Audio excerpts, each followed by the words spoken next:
Hi friends, ಇವತ್ತು ನಾನು ಹೇಳಲಿರುವ ಕತೆ ಒಂದು ಸಾಮಾನ್ಯ ಪ್ರೇಮ ಕಥೆಯಲ್ಲ. ಒಂದು CD ಕ್ಯಾಸೆಟ್ನಿಂದ ಆರಂಭವಾದ ಪ್ರೀತಿ, ಕಾಲ ಕಳೆದರೂ ಮರೆಯಲಾಗದ ನೆನಪುಗಳ ಕತೆ. ಈ ಕತೆ ನಿಮ್ಮ ಮನಸ್ಸನ್ನು ಖಂಡಿತ ಸ್ಪರ್ಶಿಸುತ್ತೆ. ಹಾಗಾದರೆ ಬನ್ನಿ, ಒಂದು CD ಕ್ಯಾಸೆಟ್ ಲವ್ ಸ್ಟೋರಿಯನ್ನು ಆರಂಭಿಸೋಣ. ಒಂದು ಚಿಕ್ಕ ಕ್ಯಾಸೆಟ್, 2 ಹೃದಯಗಳು, 1000 ಕನಸುಗಳು, ಆದರೆ ಕೊನೆಯಲ್ಲಿ ಉಳಿದಿದ್ದು ನೆನಪುಗಳು ಮಾತ್ರ. ಫ್ರೆಂಡ್ಸ್, ಇಂದಿನ ಕತೆ ನಿಮ್ಮ ಕಣ್ಣಲ್ಲಿ ಕಣ್ಣೀರು ತರಿಸ್ಬೋದು. ಕೊನೆವರೆಗೂ ತಪ್ಪದೆ ನೋಡಿ. ಇದು ಒಂದು CD ಕ್ಯಾಸೆಟ್ನ ಲವ್ ಸ್ಟೋರಿ. ಪ್ಲೀಸ್ ಈ ವಿಡಿಯೋ ಯಾರು ಸ್ಕಿಪ್ ಮಾಡಬೇಡಿ. ಇನ್ನು ಯಾರ್ಯಾರೆಲ್ಲ ಸಬ್ಸ್ಕ್ರೈಬ್ ಮಾಡಿಲ್ಲ, ಪ್ಲೀಸ್ ಸಬ್ಸ್ಕ್ರೈಬ್ ಮಾಡಿ. ಹಾಗೆ ಈ ವಿಡಿಯೋ ಇಷ್ಟ ಆದರೆ ಲೈಕ್ ಮಾಡಿ, ಶೇರ್ ಮಾಡಿ. ಬನ್ನಿ ಸ್ಟಾರ್ಟ್ ಮಾಡೋಣ.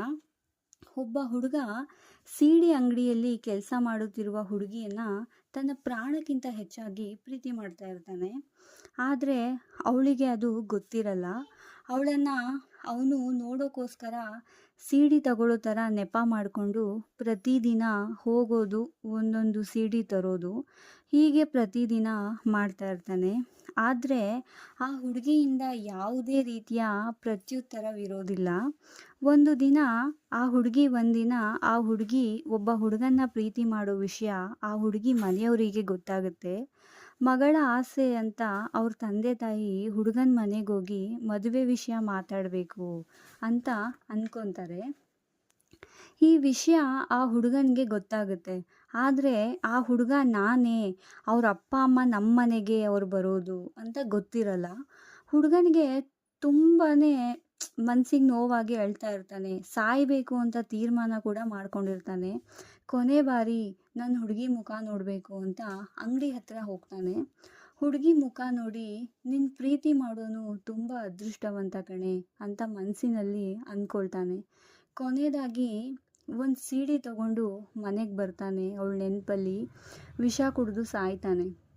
ಕೆಲವು ದಿನಗಳ ನಂತರ ಆ ಹುಡುಗಿ ಮನೆಯವರು ಮದುವೆ ವಿಚಾರ ಮಾತಾಡೋಣ ಅಂತ ಆ ಹುಡುಗನ ಮನೆಗೆ ಹೋದಾಗ ಆ ಹುಡುಗ ಸತ್ತಿರೋ ವಿಷಯ ಕೇಳಿ ಹುಡುಗಿ ಶಾಕ್ ಆಗ್ತಾಳೆ, ಅಳ್ತಾಳೆ. ಹುಡುಗನ ರೂಮ್ಗೆ ಹೋಗ್ತಾಳೆ. ಅಲ್ಲಿ ಓಪನ್ ಆಗದೆ ಬಿದ್ದಿದ್ದ CD ಕ್ಯಾಸೆಟ್ಗಳನ್ನು ನೋಡಿ ತುಂಬ ಜೋರಾಗಿ ಅಳೋಕೆ ಸ್ಟಾರ್ಟ್ ಮಾಡ್ತಾಳೆ. ಯಾಕಂದರೆ ಆ ಹುಡುಗಿ ಪ್ರತಿಯೊಂದು CD ಕ್ಯಾಸೆಟಲ್ಲೂ ಐ ಲವ್ ಯು ಅಂತ ಬರೆದಿರ್ತಾಳೆ. ಆ ಹುಡುಗ ಯಾವುದನ್ನು ಓಪನ್ ಮಾಡಿ ನೋಡಿರೋದಿಲ್ಲ. ಕೊನೆ CDಲಿ ಏನು ಬರೆದಿರ್ತಾಳೆ ಅಂದರೆ, ನಮ್ಮ ತಂದೆ ತಾಯಿ ನಿಮ್ಮ ಮನೆಗೆ ಮದುವೆ ವಿಚಾರ ಮಾತಾಡೋಕೆ ಬರ್ತಾರೆ ಅಂತ ಬರೆದಿರ್ತಾಳೆ. ಆದರೆ ಆ ಹುಡುಗ ಅದನ್ನು ಕೂಡ ನೋಡಿರೋದಿಲ್ಲ. ಆ ಹುಡುಗ ಅಪಾರ್ಥ ಮಾಡಿಕೊಂಡು ವಿಷ ಕುಡಿದು ಸತ್ತಿರ್ತಾನೆ. ಸಾಯೋ ಮುನ್ನ ಆ ಹುಡುಗ ಹೀಗೆ ಬರೆದಿರ್ತಾನೆ, ಏ ಹುಡುಗಿ, ನೀನು ಇಷ್ಟಪಟ್ಟ ಹುಡುಗನನ್ನು ಮದುವೆಯಾಗಿ ಸುಖವಾಗಿರು ಅಂತ ಬರೆದಿರ್ತಾನೆ. ಅಪಾರ್ಥ ಮಾಡುವ ಪ್ರೀತಿಗಿಂತ ಅರ್ಥ ಮಾಡಿಕೊಂಡು ಜೊತೆಯಾಗಿರುವ ಪ್ರೀತಿಯೇ ಅಮೂಲ್ಯ. ನನ್ನ ಮೌನವನ್ನೇ ಅಪಾರ್ಥ ಮಾಡಿಕೊಂಡೆ, ನನ್ನ ಪ್ರೀತಿಯನ್ನು ಮಾತ್ರ ಎಂದಿಗೂ ಅರ್ಥ ಮಾಡಿಕೊಳ್ಳಿಲ್ಲ. ಅನುಮಾನ ಬಂದ ಜಾಗದಲ್ಲಿ ಪ್ರೀತಿ ಉಳಿಯುವುದಿಲ್ಲ, ಅಪಾರ್ಥ ಬಂದ ಜಾಗದಲ್ಲಿ ಸಂಬಂಧ ಉಳಿಯೋದಿಲ್ಲ. ಒಮ್ಮೆ ಕೇಳಿದ್ದರೆ ಸಾಕಿತ್ತು, ಅಪಾರ್ಥದಿಂದ ಮುರಿದ ಹೃದಯ ಮತ್ತೆ ಮೊದಲಿನಂತಾಗುವುದಿಲ್ಲ. ಅಪಾರ್ಥದಿಂದ ದೂರವಾದವರು ಸತ್ಯ ತಿಳಿದಾಗ ಮಾತ್ರ ಕಳೆದುಕೊಂಡವರ ಬೆಲೆ ಗೊತ್ತಾಗುತ್ತದೆ. ಅಷ್ಟೇ, ಈ ಪ್ರೀತಿನೇ ಅಷ್ಟು. ಸೊ ಇದರಲ್ಲಿ ಯಾರ್ದು ತಪ್ಪು, ಹುಡುಗಂದ ಅಥವಾ ಹುಡುಗಿದ ಅಂತ ಕಮೆಂಟ್ ಮೂಲಕ ತಿಳಿಸಿ ಫ್ರೆಂಡ್ಸ್. ಮುಂದಿನ ವಿಡಿಯೋದಲ್ಲಿ ಸಿಗ್ತೀನಿ.